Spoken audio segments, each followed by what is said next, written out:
In Colorado, we are in severe drought. The city's asking residents to water their trees, even in winter. So 3 times a week, I carry 2.5 gallons to these 3 young oak trees, even though I don't know if it's enough, even though the ground's too hard to dig proper wells. I'm doing it anyway. I just finished week 2 of Dr. Erin's Sugar Detox Jumpstart. Then a family crisis hit on Monday. My body went into high stress mode and wanted easy energy, sugar. But I kept eating low carb anyway, not knowing if it would help, not knowing if my body would release anything this week. I did it anyway.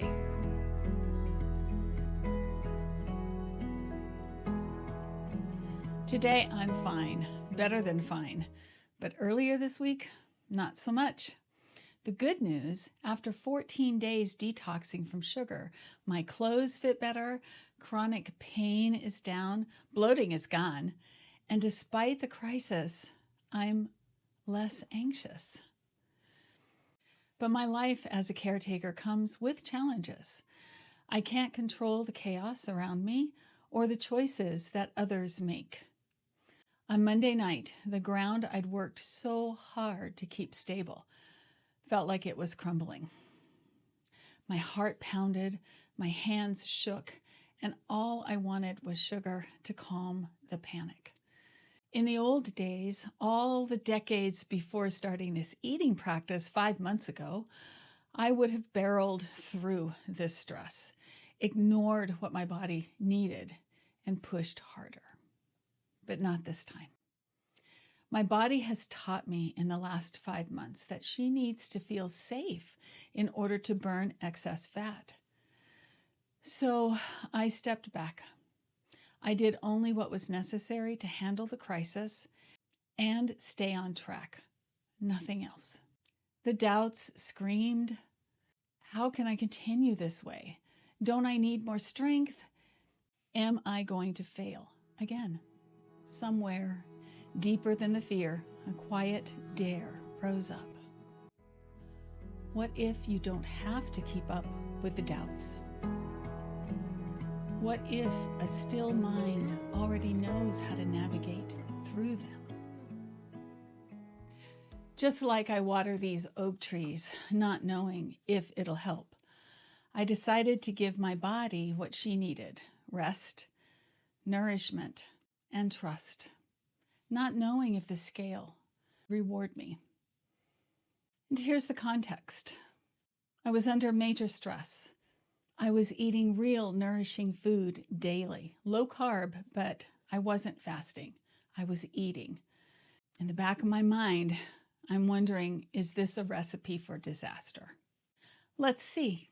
I started the week at 216.8 pounds.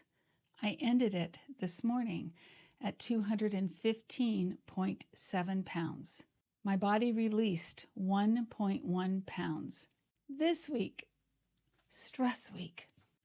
For the 2-week detox numbers, I started at 218 pounds, so released a total of 2.3 pounds in those 14 days.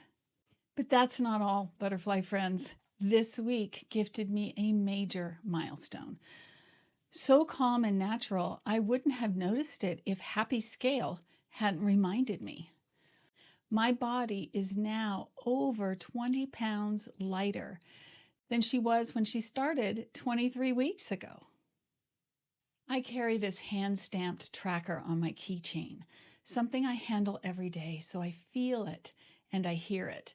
The first 10 pounds on this journey came off quickly. Now, 20 pounds and several weeks later, every time I pick up my keys, I can remember the long weeks of plateau, the restarts, my body finally feeling safe enough to venture back into this work. Now I have 2 tokens on my keys. I've tried low carb several times over the decades and always failed. So I never believed I could do it.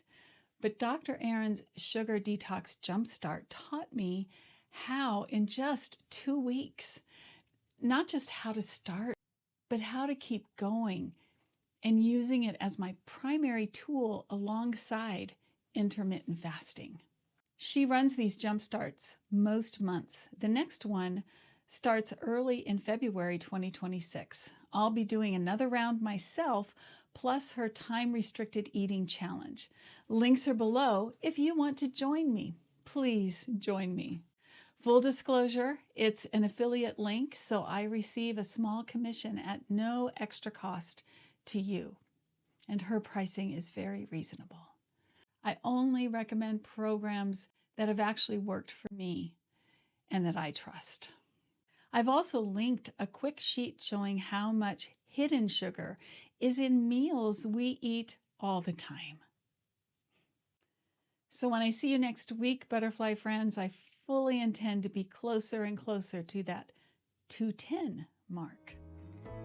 Carrying water to these trees is carrying water to myself. That's the self-care that makes everything else possible.